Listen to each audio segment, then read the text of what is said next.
This side of the van until now has largely been ignored, and there has been a good reason for that. Firstly, I wasn't quite sure what I wanted to do with it. Secondly, I knew that the second bed would have to run across this space. It will intersect with the current bed, giving pretty much a full-length bed to a second person. And that's because the first bed is oversized to begin with. It's something like 7 or 8 feet long. So the person sleeping in the second bed, their feet will run across the first bed. So it will be an L-shaped configuration thing. I'm ready to put that second bed into place. I have built a support for the bedside. I say built, it's literally a single piece of timber with a notch cut out. There'll be an intersecting piece of wood on the underside of the plank that runs across to create the second bed. I've just covered this in carpet on one side. This side won't be seen because it will be up against the first bed. So, you know, once I'm ready, I'm going to screw that into position, and I'll need something similar on this side, but lower down. So the piece of wood, the plank of wood, sits across both of them. I don't really have a plan for this. I'm just going to start cutting some timber and just see how it works out. Let's get on with it.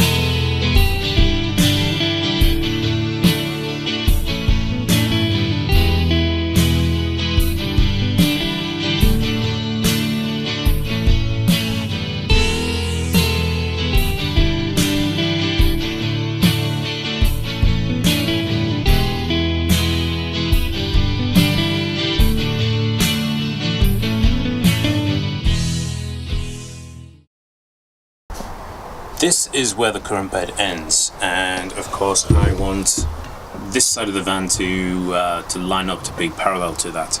So first things first, I just need to find out where that line meets, and then I need to start cutting some wood to size, running it up from the floor to the ceiling, and then just seeing how I'm going to put this thing together.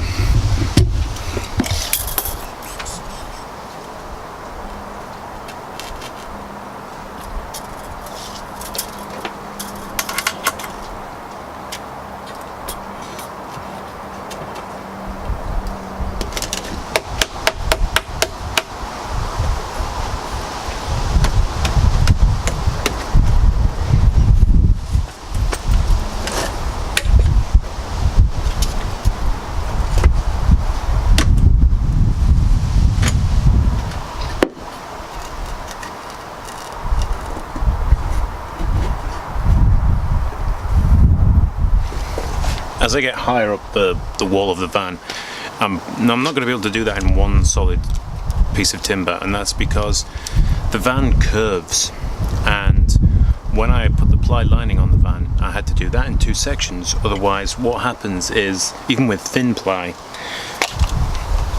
you have the curve of the van and the ply goes up like this, and even when you're bending it you still have all of that lost space. So by cutting the ply into 2, I get all of that space back, and that's what I had to do. I put 2 sections of ply up there. So in effect I have an angled wall. It's like a V-shaped. It's only very slight, but it's enough that if I put a single piece of timber up that wall, I'm going to get that lost space back again, and that's not what I want. So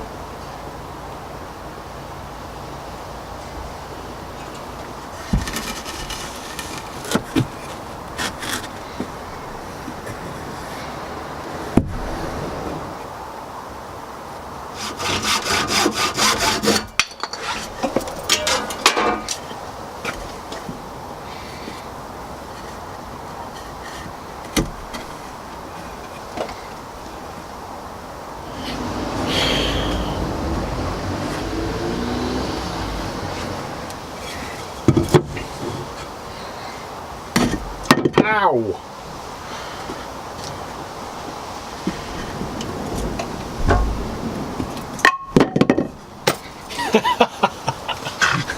This is so funny.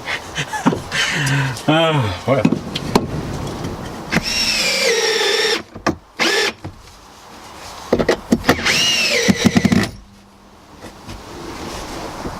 So now I can measure across from this side to that side accurately, cut a piece and just level that off and see where I need to build supports on the other side.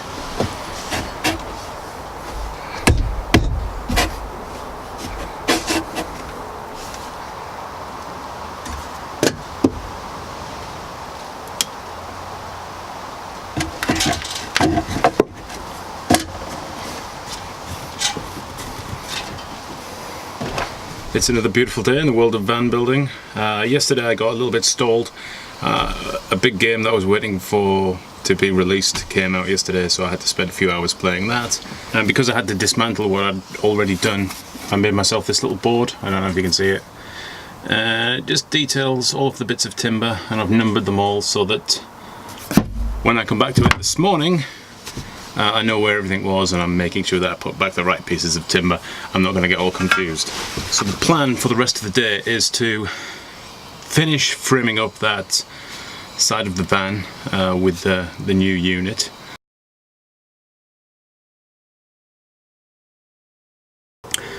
Feeling pretty annoyed with myself right now because I've really messed up the measurements that I had in my head for the beds. I thought that putting a second bed across the van at the back, intersecting with the current bed, would be enough space for me and my son to sleep. It's just not going to be. My legs are going to come too far down the bed for him to be able to sleep comfortably across it. So right now I don't know what I'm going to do. I need to come up with a new design. Somebody I used to work with years ago said when anything would go wrong, he would say, challenges and opportunities. Same thing. So I'm gonna turn this around. I'm gonna make this good. I'm gonna make this better than my original plan. Come along for the ride.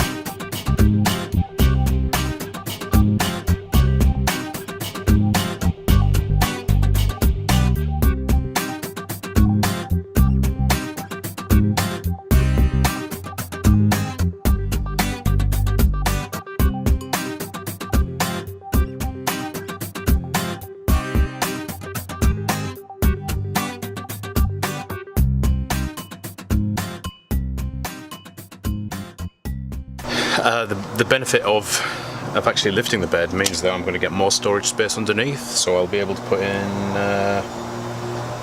one big shelf or two smaller shelves, or just a cupboard for storing stuff in. And plus, because this is going to be bulkheaded off, it's going to be blocked off, it's going to be panelled. When the bed's not in use, this will still act as a shelf, so all of the sleeping bags and things like that theoretically could just get stuffed in there during the day. And I'll probably have some kind of fold down cargo net which will drop down and cover that area, so if we're driving around, things aren't going to tumble out and fall out. Feeling quite positive about this now. I'm quite pleased that my initial plans have gone to pot because it's let me have this opportunity to do things differently, and it's got me thinking again rather than being locked into a certain design that I had in mind, which was actually a response to a previous problem that I'd had, which was that initially I was going to have the whole bed as a double bed across the back of the van, and we were just going to share it, and I decided that was going to be no good because that was going to block off the van doors completely, and I kind of like the fact that I can still use these.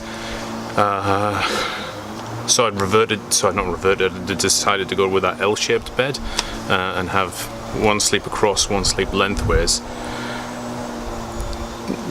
just never went about practically measuring anybody to see that we would all fit in together. And whilst it would kind of work, there isn't going to be a lot of leg room for either of us. We're going to be bumping legs all the way through the night, and that's just going to get annoying for both of us not getting much sleep. So yeah, this is a response to a problem or an issue. Well, I'm feeling quite good.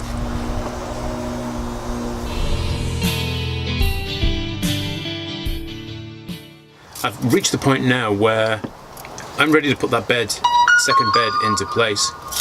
Shh, I'm recording.